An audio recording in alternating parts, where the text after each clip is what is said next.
सकाळचा नाश्ता. शुगरच्या पेशंटनी सकाळी काय नाश्ता खावा, तर शुगरच्या पेशंटना सगळ्यात महत्वाची असते ती एनर्जी.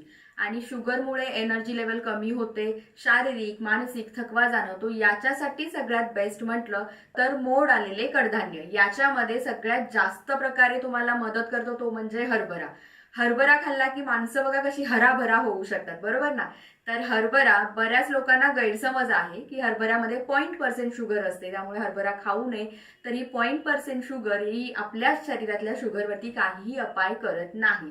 मूठभर हरभरा रात्री भिजत घालायचा आणि सकाळी उठल्यानंतर तो ॲज इट इज खाल्ला तरीही चालतो. अगदीच तुम्हाला चवीत बदल म्हटलं तर काही वेळेस थोडंफार मीठ घालू शकता, काही वेळेस थोडीफार चटणी मीठ घालून तुम्ही थोडं चवीनुसार करू शकता.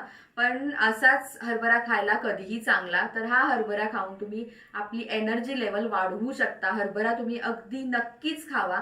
त्याच्यानंतर गोबीचा पराठा सुद्धा उत्तम आहे. गोबी हा शरीरातलं कोलेस्ट्रॉल कमी करतं आणि स्किनसाठी सुद्धा एकदम उत्तम आहे. त्यामुळे गोबीचा पराठा करून तुम्ही खाऊ शकता. शुगरच्या पेशंटना अगदी अजून बरेच काही नाश्त्यामधले प्रकार आहेत, तर त्याच्यावरती अजून एक आपण रील करूया आणि ती उद्या परत एकदा पोस्ट होईल, ती सुद्धा तुम्ही नक्की पहा.